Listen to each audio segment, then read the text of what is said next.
Hello, everyone. Welcome to Pages and Pods. Today we will be looking at The Lost Language of Plants by Stephen Harrod Buhner. This podcast will be called Understanding Plant Intelligence. I was explaining this podcast to a friend who said, "So what's that like? You can talk to plants?" I know people who say they can, but that's not real. Nowhere does Stephen say that he or anyone he knows has actually had conversations with plants. He does bring up a study where a researcher hooked up a plant to a polygraph and discovered it could sense his feelings, but that's different. That's spiritual, clairvoyant experience, and not everyone is clairvoyant. Stephen isn't looking at intelligence in the way we think about it, like how smart you are and what you can do. Neither is he trying to prove that we can have long midnight conversations with our plants, though I doubt he would stop you from trying. He wants us to see intelligence in all of its possible forms, of a means for survival and a way to interact that goes beyond typical human perception. To frame up his discussion, let's begin with the 17th century philosopher René Descartes, who tried to eradicate metaphysics and replace it with human rationalism. He's best known for his famous axiom, cogito ergo sum. I think, therefore I am.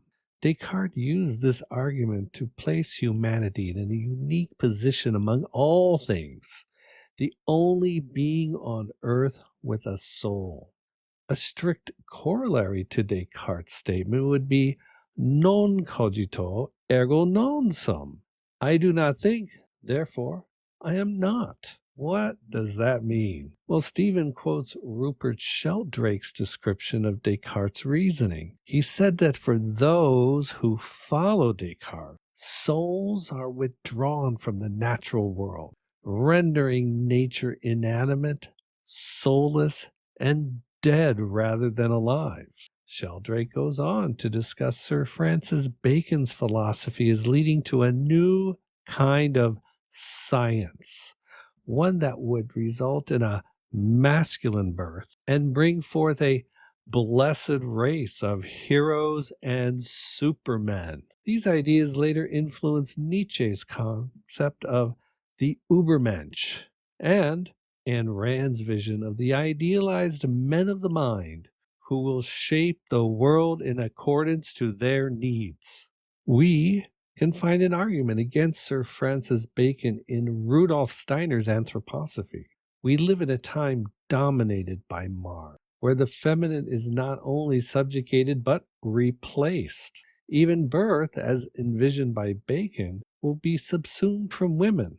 This is described in great detail in a podcast series by Gigi Young called Mars Mysteries, where she describes a possible future where women will no longer be able to give natural birth.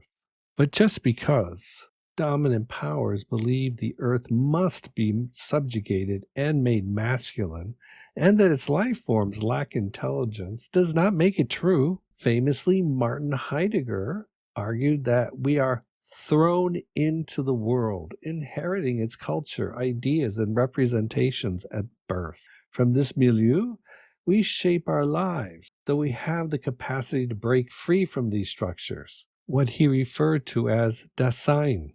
Pierre Bourdieu described a similar concept as habitus, the social structures into which we are born. Habitus is sustained by unequal power relationships between individuals, society, and government. However, if we develop our inner life, we can see past the illusions that make the natural world opaque. One way to start is by reading one of Stephen's books.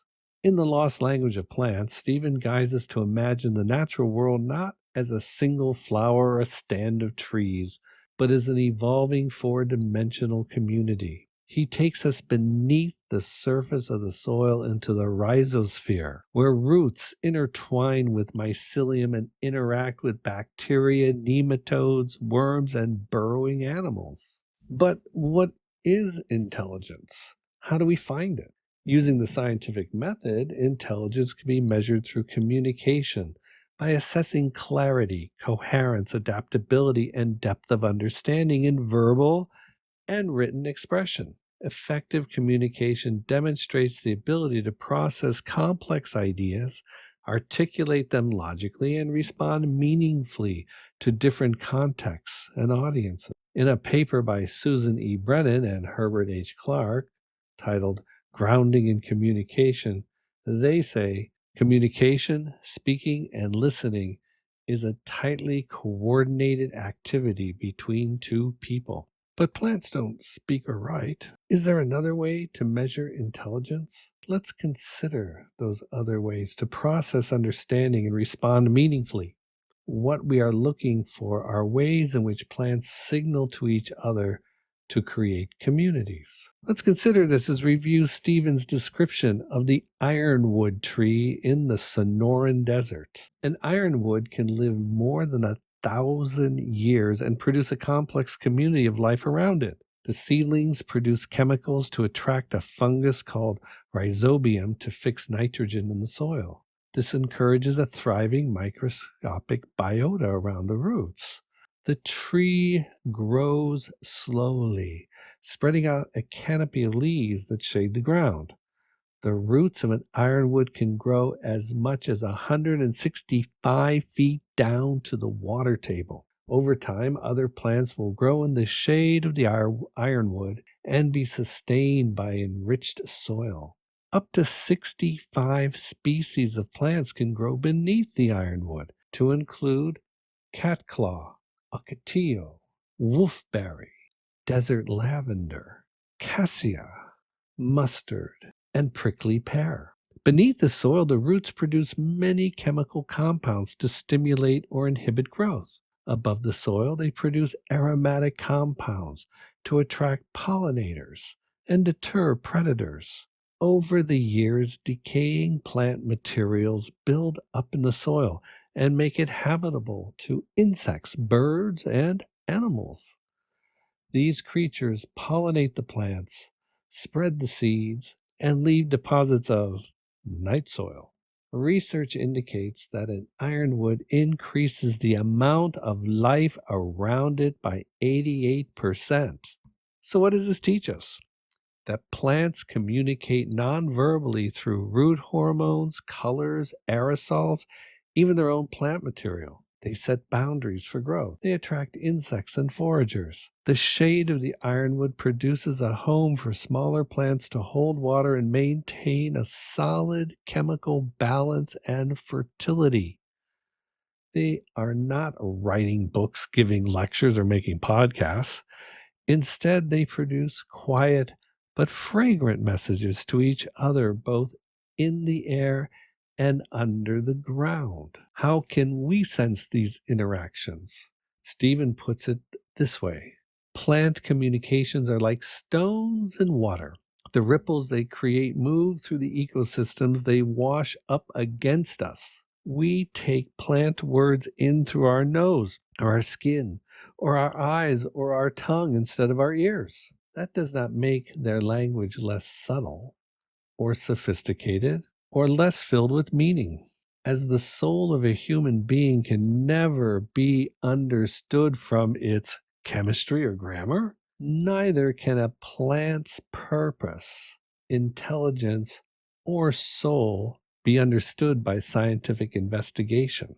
The plants release Earth's subtle chemistry through their intertwined, interdependent synaptic feedback loops faster and more complexly than researchers or anyone can write them down. So today, I put this to the test and walk through my orchard as directed by sights, smells, and irresistible pulls. I'm fortunate to have an acre of land planted with many trees, useful herbs, and plants dropped by passing birds. Today I put this to the test and walk through my orchard, directed by sights, smells, and irresistible pulls. I'm fortunate to have an acre of land planted with many trees, useful herbs, and plants dropped by passing birds. Here you see the blood flower, its seeds ready to fly away. Arugula flowers tower over the nasturtiums, tangerines called to be eaten. Oxalis crouches beneath a date palm.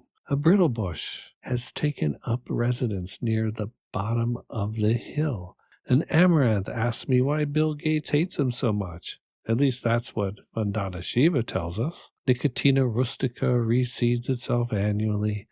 The rosemary bloomed its purple flower, suddenly calling to cold and hungry bees. Peach blossoms tell me that spring will soon be here.